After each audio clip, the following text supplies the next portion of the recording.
So, this is my lecture, my first lecture now that it is hybrid. Mas maganda sana kung nakita ko kayo in person, but I'm also glad to speak to you virtually. So our topic is about sailing through college. This is the first part of the series dahil mamaya may kita nyo na kailangan ding hatiin yung pagpapaliwanag dito. Okay? Sailing through college, part 1, incoming adults. We aim tonight for you to become aware of the present realities of middle adolescence. So when we say middle adolescence, for some psychologists, they would say na this starts from 14 years old, until 17 or 18. But when I say middle adolescence, it begins for females 15 to 17-year-olds, while for males, they begin from 16 to 18-year-olds, between 16 to 18-year-olds for males. So I want you to become aware of what is happening to you in your age or in this level of maturity that you have. Second is to understand the imminent dangers of yourselves or of your experiences during middle adolescence. So kailangan yung maintindihan na sa inyong nararanasan ngayon, hindi lamang realidad, kundi kung ano yung panganib na maaari ninyong masuong or harapin kapag nararanasan ninyo na yung middle adolescent stage. Pangatlo, and as we always give you in this ministry, to gain wise biblical counsel for incoming adults sailing through college. So, imagine ninyo na para tayo nag-orientation, na pumasok kayo sa kolehiyo o kung kayo naman ay nasa kolehiyo na, maaring nararanasan nyo pa rin ito, or kung sabihin yung nalampasan nyo na, maaring may mga kaibigan o kakilala kayo na nakakaranas ng ganito. So, you may use this lecture for those people who are experiencing these realities of middle adolescence. So let's begin.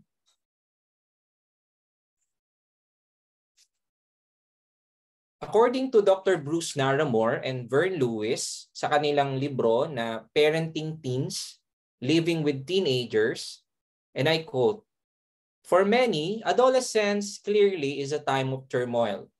For all, it is a time of change. Teenagers are passing through dramatical physical and emotional changes that require major adjustments in their ways of thinking about themselves and others. They are no longer protected children, living secure within their parents' limits. They must test out their ability to think of themselves and experiment with life outside the home. They must learn to compete with their peers. They must come to grips with their maturing sexuality, and they must accept greater responsibility for their lives and for their future. Each of these changes can create fear of the unknown. Taken together, they can be overwhelming, confusing, or discouraging." Sa isa pang libro na nabasa ko, ang sabi niya, being 18 is a volatile experience. So pabago-bago.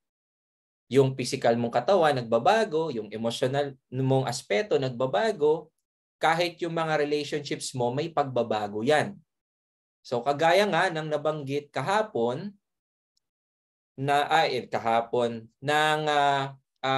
nung nakaraang lecture ninyo tungkol sa student org, nabanggit ng inyong lecturer yung isang characteristics ng middle adolescence, Sabi nga doon, and I quote from Brother Ike Bariles sa kanyang lecture na Student Orgs, sabi niya, "There is a social transition from complete dependence of parents to relative and insistent independence."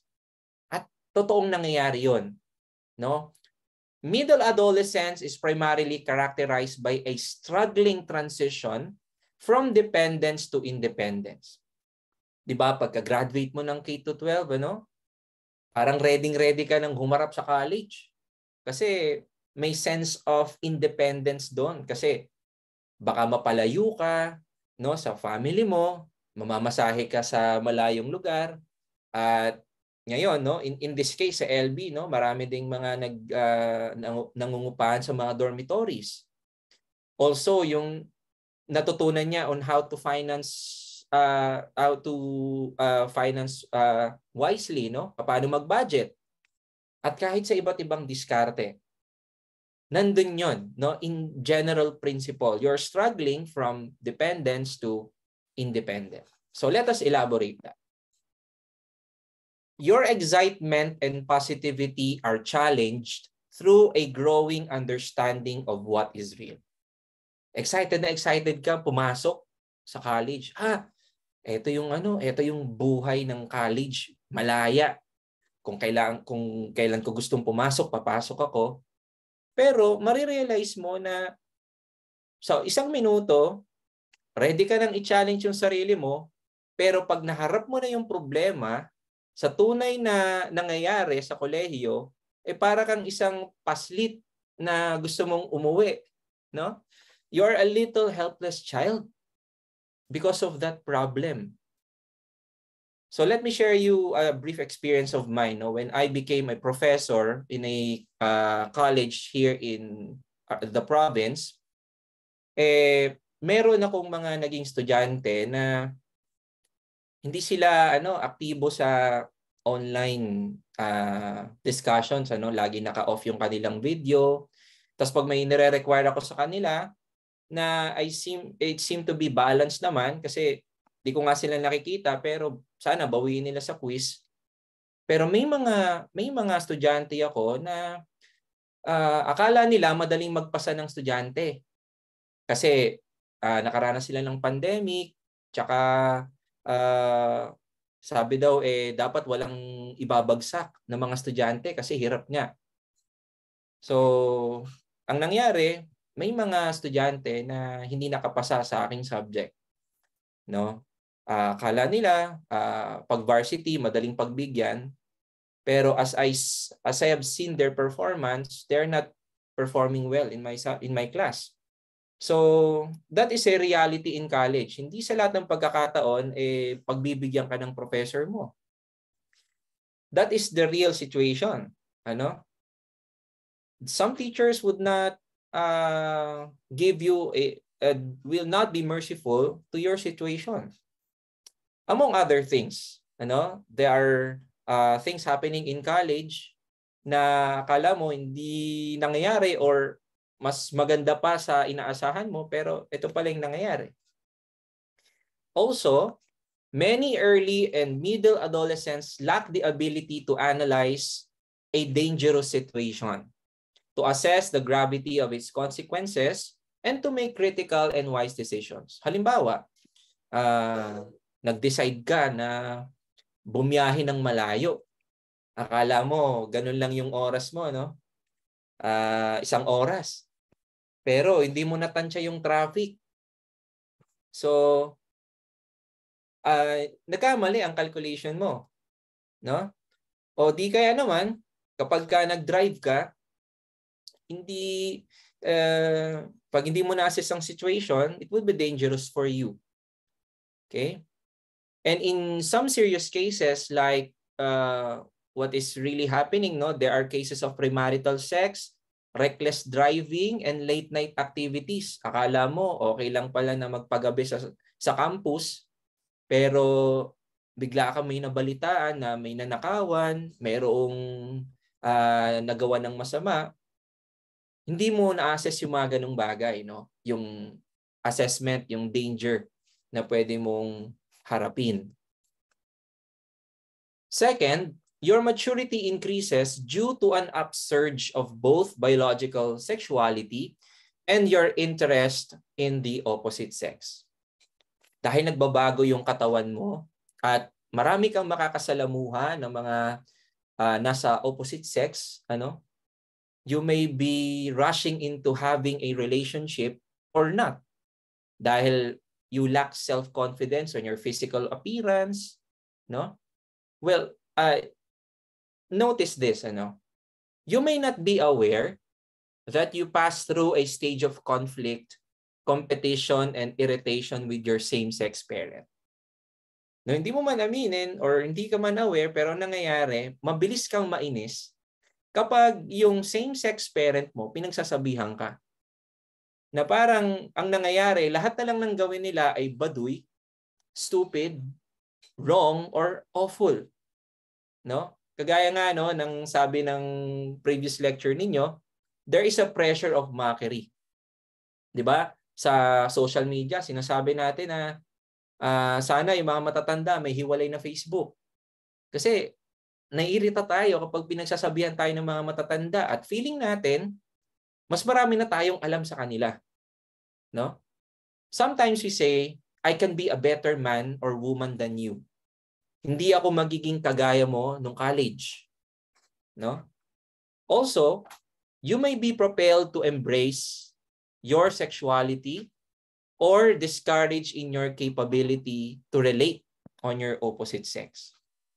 Dahil you may be confident na maraming magkaagusto sa iyo, or you're man enough to handle the pressure, or you're woman enough to handle the problems of being a woman, or you are confident with your appearance, no? And that affects your interests in the opposite sex. For example, noon sa pelikula ni Lisa Soberano na X and Y, sabi niya, am I not enough? Pangit ba ako? Kapalit-palit ba ako? 'Di ba nagiging conscious tayo sa itsura natin when we relate to opposite sex? At ayaw nating napagsasabihan tayo sa mga ganung bagay, Nacha-challenge yung natutunan natin sa bahay. Third characteristic is that your responsibilities are increasing. You may involve yourself sometimes with adult responsibilities like papayagan ka ng mag-drive or mag-grocery ng sarili mo, mag-budget, gumawa ng menu for the week, o di kaya naman ay sumali ka ng student org, or nag-commit ka sa isang volunteer work. Okay? Halimbawa, medyo may pangailangan yung pamilya mo, so you need to have a side hustle. Student ka, tapos mayroon kang binebenta online. So those responsibilities are increasing. Regardless of whether that is your priority or not. 'Di ba? Kasi gusto nga natin mag-explore. Ang nangyayari, gusto nating ang safety net natin yung sarili nating resources. Ayaw nating umasa sa parents natin. So gusto natin na magkaroon ng responsibilities at i-test natin yung sarili natin kung kaya ba natin siya o hindi. Fourth, your self-concept is not yet firm and still highly vulnerable. Well, good for you if you already have a concept about yourself, who you are when you entered college, but most of students don't have self-concept already. Hindi nila alam kung saan sila sasama. Sasama ba sila sa mga taong mahilig sa sports, mahilig sa music, mga academic orgs, or hindi kaya naman yung mga volunteer work, They are highly vulnerable in from many influences in college. Okay? Also, since you don't have a firm self-concept, ang dala-dala mo na identity mo ay kung ano yung identity ng magulang mo. Or we may call it your inner parent. You internalize the attitudes, values, and characteristics of a key person in your life. So in most cases, your parents, and you take it as your own.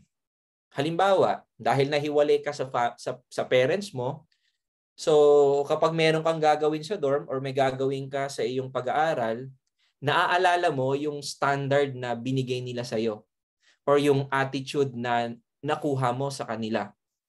na they are so organized with things, o kaya naman masyado silang madiskarte, no?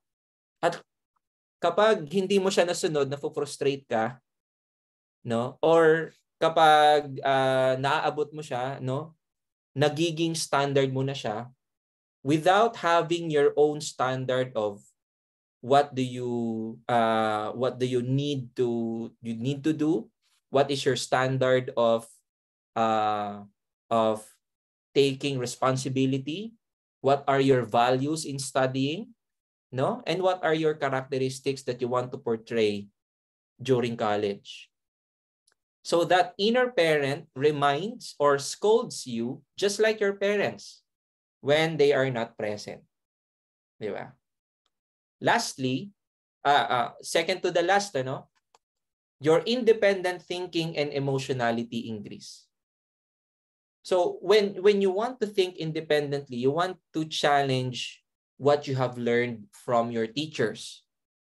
For example, your parents, meron silang sinabi sa iyo about relationships, tapos sinasabi mo na kaya kong pagsabayin yung love life at yung studies ko.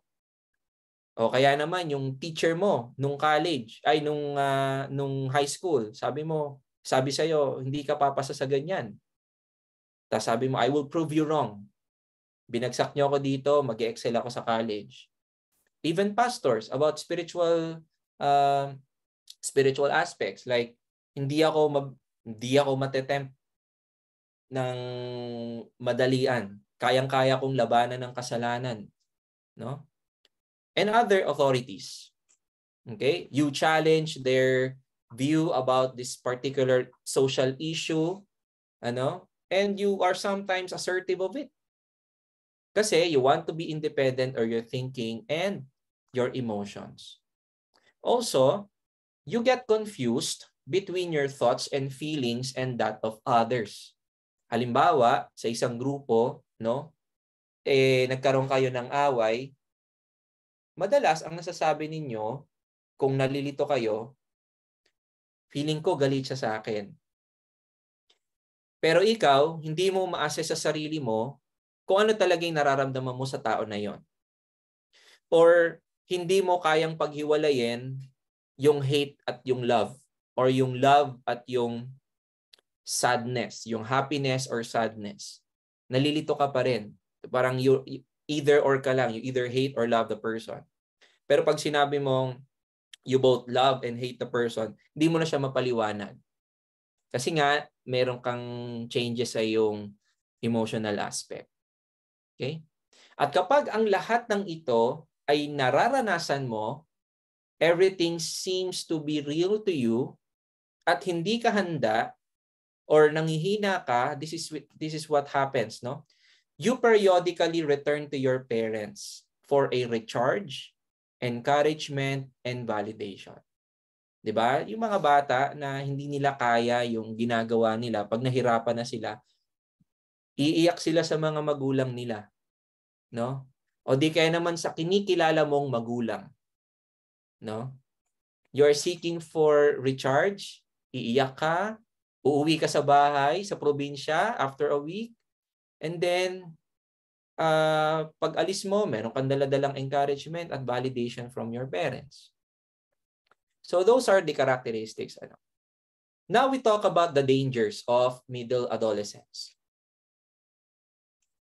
When new challenges or failures that come may make you overwhelmed and make you doubt your capability to live life without help from your parents. No? Kasi nga, ikaw gusto mong bumukod sa kalinga ng yung magulang, yung presence, yung love nila sa iyo, and you are challenging your own views, what you have and what you are right now. Kapag na expose ka sa bagong paghamon, no?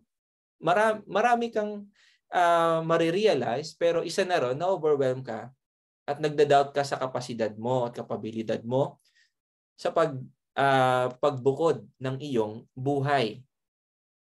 Next, separating yourself from the help of your parents make you become dependent on others instead. Dahil nga gusto mong bumukod sa kanila, maghahanap ka ngayon, lalo na kung hirap ka, you become dependent on others. Like, you are closer to your org mates than your family. You are closer to your best friend in college. You're closer to your dorm mate, no? Those are the dangers.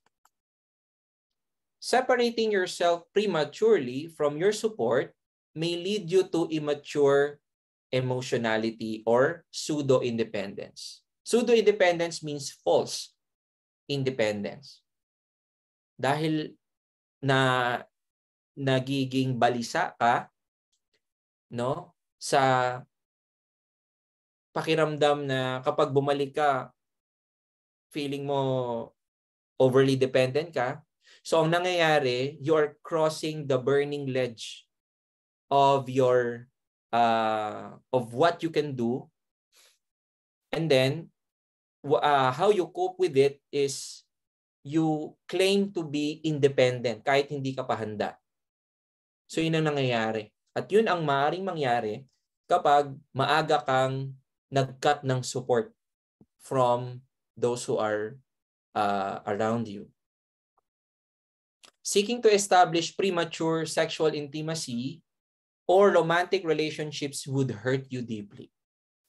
Diba kapag sa college life, no, you are looking for an emotional support. Pero paano kung malayo ka sa family mo? What you will do is you will look for someone who will validate your feelings. Ano? Diba feeling masarap agad pakinggan, ano? But if you are premature for that at hindi mo kayang i-hold yung iyong sexual desire, it will hurt you. Or worse, it would be traumatic to you. No? Kaya ang daming hugot pag college, no? Ayoko nang maalala yung ex ko, ayoko nang maalala yung professor ko, no? Of course, on an academic aspect, no? Pero kapag maraming nanakit sa atin, di ba? Talagang masakit, no? Carrying the loneliness of separation from your parents, along with discouragement from failures and heaped with significant problems in school and in family, will tempt you to do miserable things. And this is really happening now. It's a sad news nowadays. These problems may also lead you to attempt on an escape from confronting those burdens. Ay mo na. Yung ibang bata, no, one student that I have in my class, sinabi niya sa kanyang testimony na nagpahinga siya bago siya pumasok ulit ng college. Na siguro maraming pressure sa kanya, maraming expectation sa kanya, ano? Yung iba hindi na tumutuloy mag-aral. Okay? And some would do miserable things like risky behaviors, being drunk, no, reckless driving, or doing sexual things that are premature for them. So let me give you some simple statistic. Ano. Sabi ng World Health Organization, globally, it is estimated that 1 in 7, meaning 14%, 10 to 19-year-olds experience mental health conditions. Yet these remain largely unrecognized and untreated. Among them were depression, anxiety, and behavioral disorders. And suicide is the 4th leading cause of death among 15 to 29-year-olds.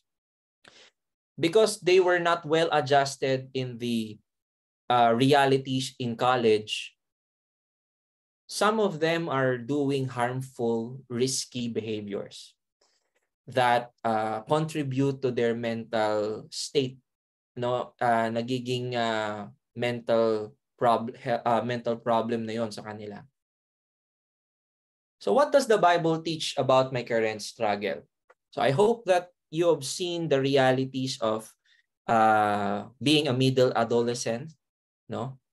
So what does the Bible teach about that? in the Bible, ang Genesis 2:24, sa kaalaman ng marami, it talks about marriage. Okay? Sabi doon, therefore a man shall leave his father and mother and be joined to his wife, and they shall become one flesh. That is the explicit meaning of the passage. But let us elaborate that verse. There are 3 stages that God designed in human development. First, parents train and discipline their children through their growing years. Di ba? Sabi dito, a man shall leave his father and mother. So of course, hindi lang man, kundi woman. For you to be a man, you need to be trained with older people, your father and your mother. You are trained since you were young, growing up, no? And when you've grown up, you will eventually seek to leave your parents. Eventually, hindi ibig sabihin na marriage agad yon. Kundi, you eventually seek to leave your parents, no? And live on your own. 'Di ba? Bubukod ka para magtrabaho, para ipakita na kaya mong magdesisyon sa sarili mo, no? And then, adult children seek to cleave to an adult mate. So, there is a transition from leaving to cleaving. Okay? Adult children seek to cleave. No, hindi man sa asawa, but Lord willing, sa asawa sana. Pero when we became adult, maghahanap tayo ng adult mate, adult partner, maybe your best friend or your workmate, on that kind of relationship. Okay? So those are 3 stages that God designed. So my point is, God designed families to facilitate intended change on children from dependency to interdependency. Sabi nga ni Bruce Naramore at ni Vern Lewis, the Creator intended our children to go from a lengthy stage of dependency through a period of separation in which they establish their own identity into a period of healthy adult interdependency. Sa tahanan na ituturo sa bata kung paano mamuhay. No? Tinuturo natin, binibigyan natin siya ng mga tools, skills na magagamit niya once your child leaves home. No? Kapag natutunan na niya yung mga tools na yon, kung ano yon at kung paano yon gamitin, tinetrain siya kung paano mamuhay mag-isa. Hindi ibig sabihin na hahayaan siya totally, pero kumbaga sa malayo, nakagabay pa rin ang mga magulang. That is what we mean by interdependency. Meron pa ring dependence na kapag nahirapan siya doon sa bagay na yon, babalik siya sa kanyang magulang for an advice. Hindi na yung magulang niya ang gagawa nun para sa kanya, as if wala siyang natutunan. So knowing that principle, this is now your developmental task. Okay, remember this task. First, encourage yourself to be interdependent. At pinaliwanag ko na yan kanina lamang. Interdependence means being humbly dependent on help when you need it most, while being independent in your normal responsibilities. Kumbaga, aminado ka na kailangan mo pa rin sila, hihingi ka pa rin ng allowance, or magtatanong ka pa rin sa kanila kung ano ang mas maayos na budgeting, kung saan mas magandang dorm, kung ano ang dapat kong isaalang-alang when it comes to safety, when it comes to my course, when it comes to passing your requirements. Pero hindi na sila gagawa nun para sa'yo. Independent ka na. Ikaw na magsasagot ng sarili mong quiz, ikaw na magre-review, ikaw na magluluto ng sarili mong pagkain. Or kung gusto mo, bumili ka based on your budget. You encourage yourself to be independent. Sabi nga, no, and this is in the context of the church, bear one another's burdens and let each one examine his own work, for each one shall bear his own load. Notice the word burdens. Okay? Burdens in verse 2 means a heavy burden. So, meron pa ding pagbabahagi na ng kanilang mga mabibigat na pasanin. Pag hindi nila kaya, yung bigat na yon, sasamahan sila, tutulungan sila ng isa pang kapatid. Pero ang sabi naman sa verse 5, yung load dito ay normal load or object. Merong pagdadamayan, pero meron tayong kanya-kanyang normal na pasanin. Hindi iba ang gagawa niyan para sa atin. Makikibahagi lang sila para maalwanan ka kahit papaano. Pero ikaw pa rin. Bawat isa pa rin ay mayroong kani-kanyang mga pasanin.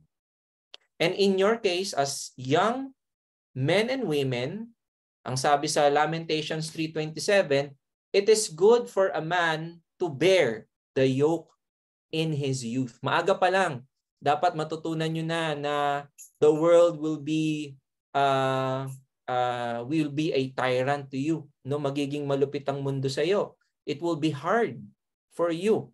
No? Yes, you are excited, pero pagdating mo dyan sa tunay na buhay, hindi na kagaya ng dati na papetiks-petiks ka na lang. Kailangan mong pasanin yan. You have to bear the responsibilities and you have to be accountable for it. Second is to expose yourself to reality by testing out your optimism and enthusiasm from your youth. Sabi ko nga kanina, no? Kahit ganyan ka kayo ka-excited, mataas ang expectation mo, napapasa ka, hindi mo malalaman yan pag hindi ka sumuong sa tunay na labanan. You have to expose yourself. Saan ang kahinaan mo? Saan ang kalakasan mo? No? You have to evaluate whatever you think and you feel, no, every day. No? Kailangan nating expose sa sarili natin. Paano tayo magagabayan? How do we test our thoughts? No? We need a perfect standard. So we believe that the Bible is sufficient to richly provide observations about life and how to live wisely or otherwise foolishly. Sabi nga sa Proverbs 1:4, to give prudence to the simple, to the young man, knowledge and discretion. When we say simple, when the Bible tells simple dito sa passage na to, it means untutored, inexperienced, easily deceived. No, madali daw tayong malinlang. Wala pa tayong karanasan sa bagay na 'yon. Di ba? So, ang Biblia nagbibigay siya ng kaalaman sa mga wala pang karanasan. No, sa mga wala pang malay sa tunay na buhay. And verse 10 says, "My son, if sinners entice you, do not consent." Kasi tayo, 'di ba? Kapag marami tayong gustong subukang mga bagay, pero hindi natin naintindihan kung gaano kapanganib 'yon, anong pwedeng mangyari sa iyo, it will entice you into many dangers. That is why enthusiasm without discernment is enticement into danger. Third, establish your sexual identity and gradually develop healthy relationships with the opposite sex. I know this is a sensitive case nowadays, but let me say this, that when you were created as male and female, there is a specific function. Your biological framework helps you to understand your identity and function. And of course, it will help you also develop healthy relationships with the opposite sex.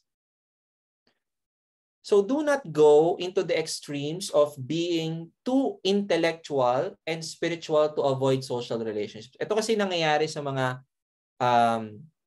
may mga insecurities and anxieties, no? They would either deny their neglect their physical appearance, or they will be too intellectual or too spiritual, like they are committing themselves to many organizations than having a romantic partner or having healthy relationships with the opposite sex. Dahil takot ako may pagkaibigan, baka lokohin lang ako, no? So mag-aaktibo na lang ako sa iba't ibang organizations or iba't ibang groups, ano? So ang sabi sa Ecclesiastes 7:16, do not be not overly righteous and do not make yourself too wise. Why should you destroy yourself? No? By being too intellectual, masyado mong sinusubsob yung sarili mo sa pag-aaral without establishing healthy social relationships. In this case, in the opposite sex, it will make you also unhealthy. No, meron ngang isang report, no, recently lang na meron daw isang estudyante with Latin honors na masyado raw siyang tutok sa pag-aaral na na-neglect na niya yung kanyang social life. At nangyayari nga yun. So why should you destroy yourself? No? Establish healthy social relationships. Lastly, evaluate your current life standards as they relate to your real context. The Bible says that seeking the Lord's wisdom makes us understand righteousness and justice, equity, and every good path. We need a better standard nowadays when we talk about righteousness and justice. We want to challenge every views that we learn in college, but the Bible speaks about perfect standard of righteousness and justice and equity.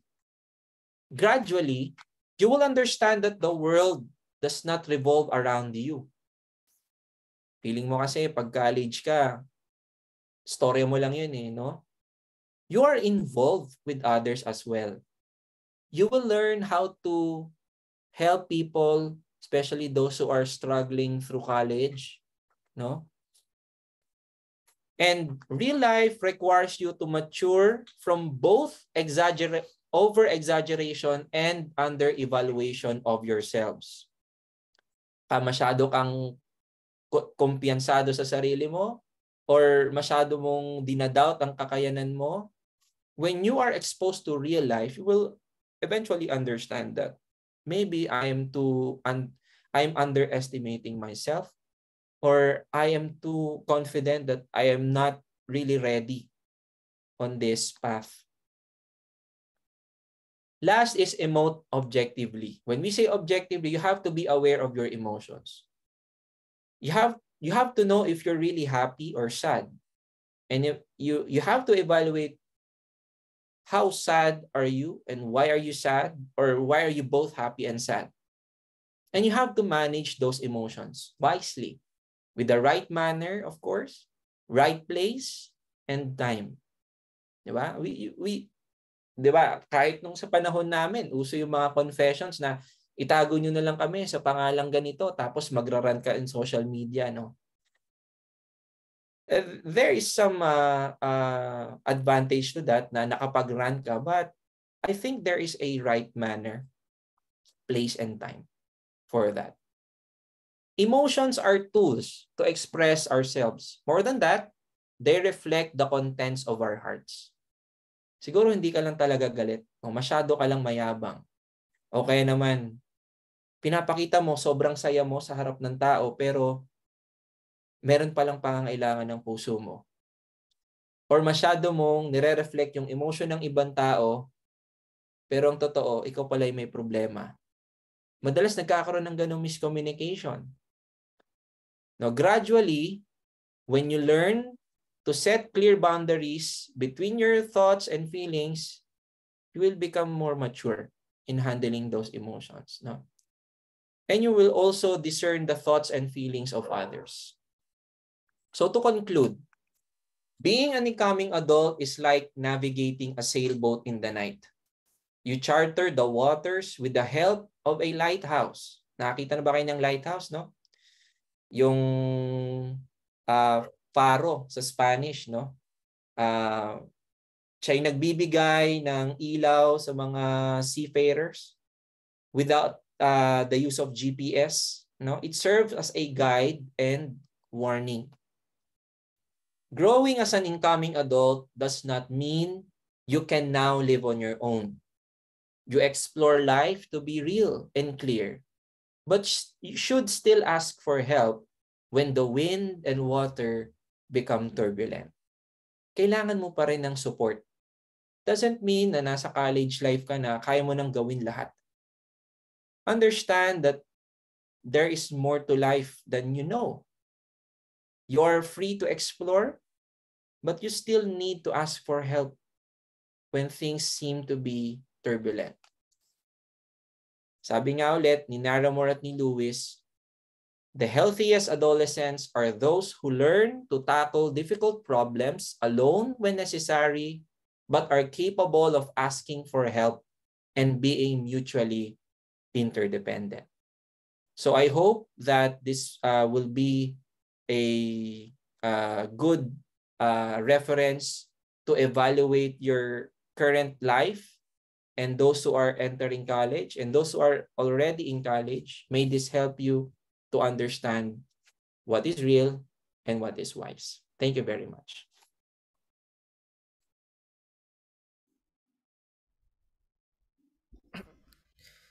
Thank you very much for your talk, Pastor Eman. So we will now move to our Q&A portion for this evening, but just a few reminders. Please keep your questions short and to the point so that we have more time for as many questions as possible. Please avoid asking questions regarding very specific cases that might involve sharing private information. For live questions, you can use Zoom's raise hand function and you'll be acknowledged by me.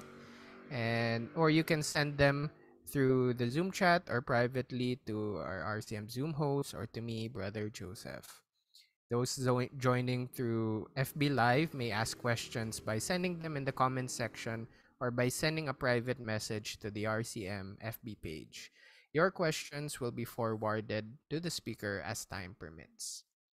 So for the first line of questions, Pastor Eman, there's a question here. Do you think it is necessary for one to move out of their parents' house to properly mature? Well,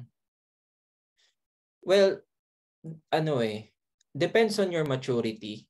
Of course, and also depends on the evaluation of your parents. Of course, kapag yung mga magulang mo, na-assess nila na kaya mo nang alagaan ng sarili mo, well, in the context of college life, maaari ka nilang mapayagan na mag-dorm, no? O kaya naman ay mag-aral sa malayo, no? Yun nga, ang tinitignan kasi ay yung maturity. Hindi lang naman yung safety at yung budget, kundi yung maturity mo on how you handle things on your own. So, hindi siya necessary na agad-agad pabubukurin ka kahit naman nasa bahay ka eh. 'Di ba? It is necessary for parents, and I'm talking to parents, na you try to let the child do things on their own, no?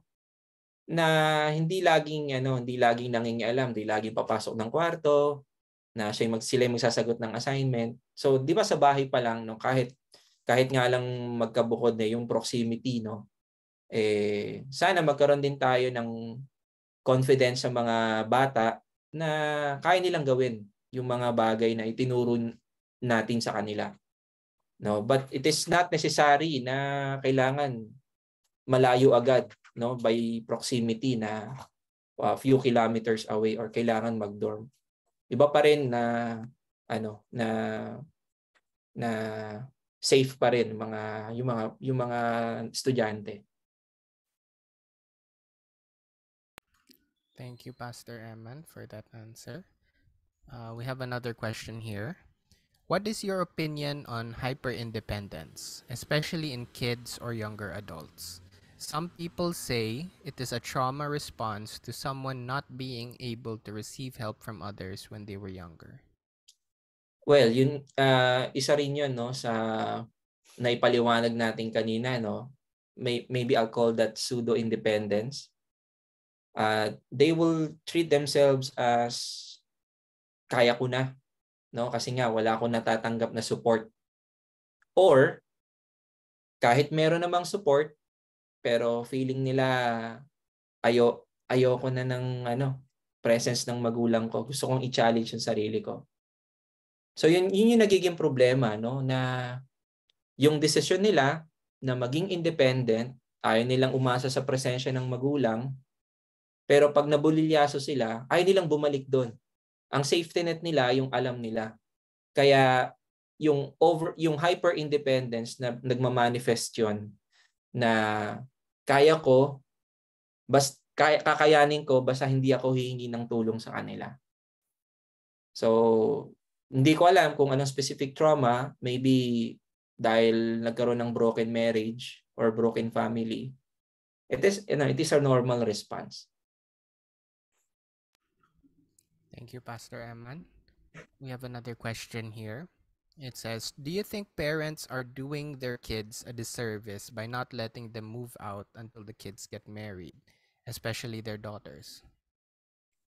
Pakiulit yung tanong. Do you think parents are doing their kids a disservice by not letting them move out until the kids get married? Not letting them move out. Ibig sabihin, pwede kasing ang interpretation nun pinapayuhan silang wag munang bumukod. Baka kasi meron pang inaayos. No? I think it is not a disservice in a sense that they are still doing their responsibilities as parents. Siguro nagkakaroon ng hindrance kapag merong force na nangyayari na they are nadidiktahan yung isang, and I'm assuming na yung kabataan na yon ay mature na, ay hindi na siya kabataan adult na siya 'di ba, entering marriage na nga no. So siguro merong miscommunication sa bagay na yon. Baka wala pang masyadong tiwala yung magulang na kaya niya nang bumukod at magpakasal. But yun nga, parents have their own valid reasons naman kaya hindi mo na sila pinapayagan. Pero kung yun ay nase-settle, na bibridge yung gap through proper communication, siguro naman matatanggap ng magulang yon na kaya ko na magdesisyon mag-isa. We cannot make perfect decisions, no? Kahit nga hindi pa mag-asawa, pero kapag mayroong proper interdependence, ay eventually no masasanay din ang parents na hayaan yung anak niya na mag-decide na mag-asawa, mag-move out, at yung adult naman na ina-assure niya ang kanyang parents na everything will be okay, na ayun nga, na capable na siya to live separately. Thank you again, Pastor Eman. Again, if anyone has any questions, you can feel free to forward them to either myself, or if you're watching through live, you can message the page or comment your question. And for those in the face-to-face, you can approach any of the brethren there, and you can message your question. Here's additional. yes. Sabi kasi doon, no, especially their daughters. No? Nowadays kasi uh, we cannot really be confident sa security, no? Mahirap talaga ngayon na tumataas yung case ng mga rape or anumang masasamang loob. Yun nga, one of the valid reasons ng parents ay kailangan maingatan yung kanilang mga anak. Hindi ibig sabihin no na hindi sila hindi necessarily ibig nilang sabihin na hindi na sila mature.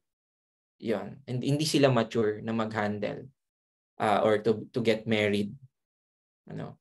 Pero yun nga, kapag ang assessment na may maturity na doon sa kanilang anak, then pray na they will be confident to let to na mamuhay ka na nakabukod para magkaroon ka rin ng sariling desisyon, ma-test mo siya, ma-evaluate mo siya, you own the responsibilities and you're accountable for it.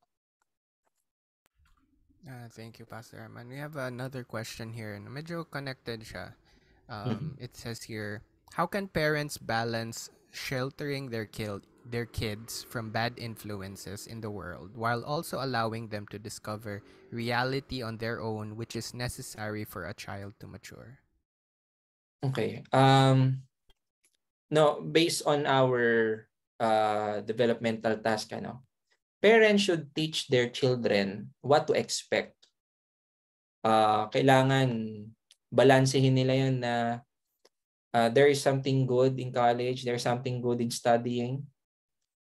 But because we are living in a fallen world, dapat tinuturo ng parents na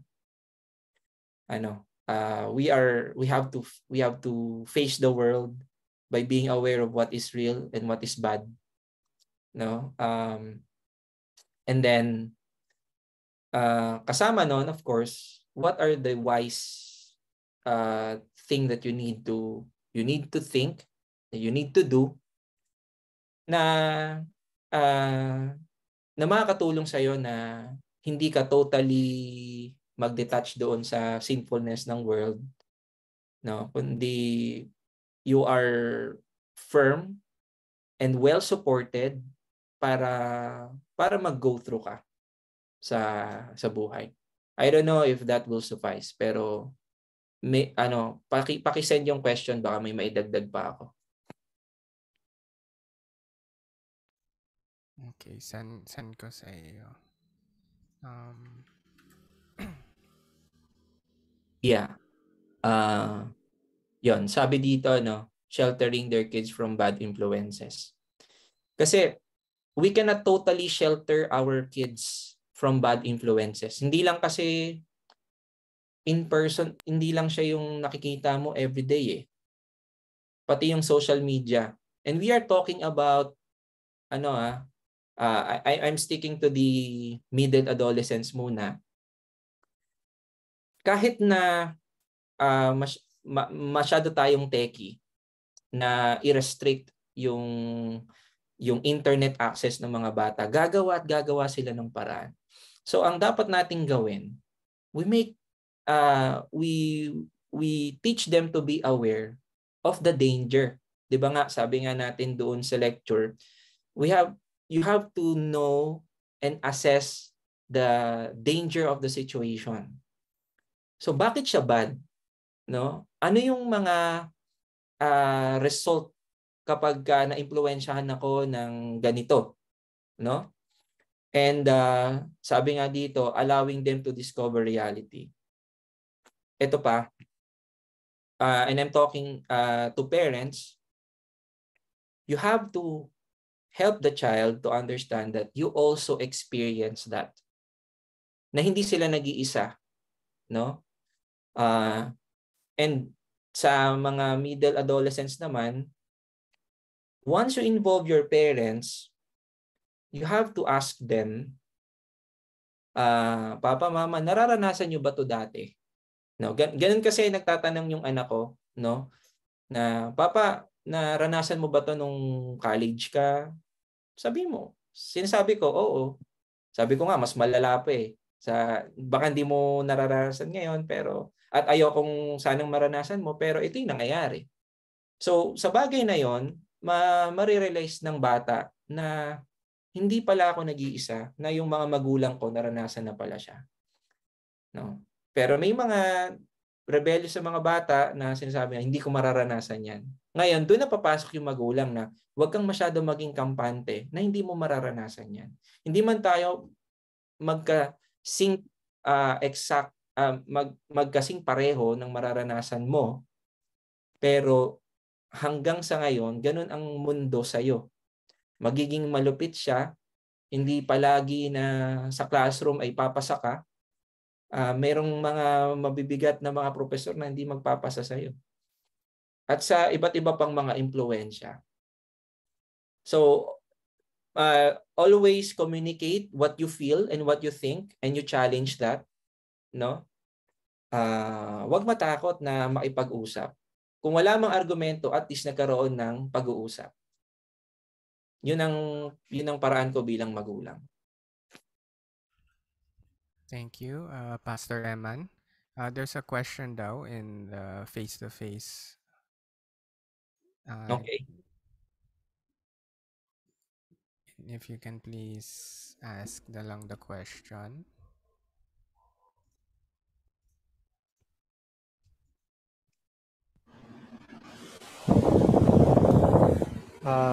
Hello po. Hello. What's your name? Sorry, hindi kita makita. Patrick po from... Okay. Hi, Patrick. Ayun, nakikita na kita. Hi. So my question po is, in line with developing healthy relationships with the opposite sex, what would your advice be for, given that middle adolescents people can, or ideally shouldn't be thinking of marriage yet, or can't handle long-term relationships? How do you cope with romantic feelings? Do you keep it in since you're still kind of interdependent, or do you express them but don't do anything about it? What would be your advice? Thank you for the question. And sabi ko nga kanina, kung tatanungin niyo ako, I have a colorful experience when it comes to romantic relationships when I was in college. So based from that experience, I would say, of course, we are tempted to express our romantic feelings on someone, or in general, we have to express our feelings. What I've learned is I should evaluate the feeling. Kung ako ba ay naglolong lang for love, or masaya lang ako nakasama siya. 'Di ba, Of course, ang case kasi ay romantic relationships, Ask yourself, are you mature enough to handle or to start that kind of romantic feeling, Or you can sustain a healthy relationships without expressing any romantic feeling na alam mong hindi ka pa mature enough to say it and or to be responsible for it. Kasi sabi sa scripture, do not awaken love until it so desires. So yung feelings natin, dahil nga deceiving ang hearts, it may cause you to give a wrong signal to a person. O kung nangyari yon, so how will you handle that? So kailangan mong tanongin sa sarili mo, am I wise enough to be aware of my emotions? And am I mature to manage my feelings and the feelings of others? 'Di ba? Kaya nga laging sinasabi, umamin ka, pero paano kung binawi mo, di nagpaasa ka ngayon, 'di ba? Or kahit sa mga magkakaibigan, na nag-express ka ng ganito, tapos iba yung na-receive niyang signal, baka galit ka sa kanya, So dapat sa'yo malinaw muna kung anong nararamdaman mo, at maging aware ka sa maaaring maramdaman ng iba doon sa nararamdaman mo. Yan ang yan ang wise evaluation. And when you express that, you have to be accountable for that emotion and you have to be responsible on the consequences of expressing that emotion. I am not a love guru, but based also from my experience, I have learned those. Thank you for the one who asked the question and for answering, Pastor Eman. We have one last question here. It's a short question. It says here, is not seeking help a sin? Um, it is not sin not to ask help on others. To others, but it would be a sin that you do not aim to do or to be a person that God has created you to be. Bakit? The sin of not seeking help from others is pride. Is because of pride. And pride is sin. So when you think that you can live on your own without the help of others, that is impossible. No? We cannot live on our own. It is not good for man to live alone. Not just for marital relationships, but for relationships in general. So it is not sin to not seek help. Of course, when especially when it comes to normal responsibilities, you can do it on your own. But on some critical situations, or at worst, yung perspective na kaya ko yung sarili ko, parang sinabi mo na rin na walang nagpanganak sa'yo. Di ba? And that proud heart makes you sin. That makes you sinful before the Lord. So the antidote of that is to understand that you should not live on your own. You have parents, you have loved ones, you have good support, and you just have to capitalize those resources to get you through college life. Thank you, Pastor Eman. That's a good way to, in a way, summarize what we have to do and remember, especially for those newer, the younger adults getting into college. So thank you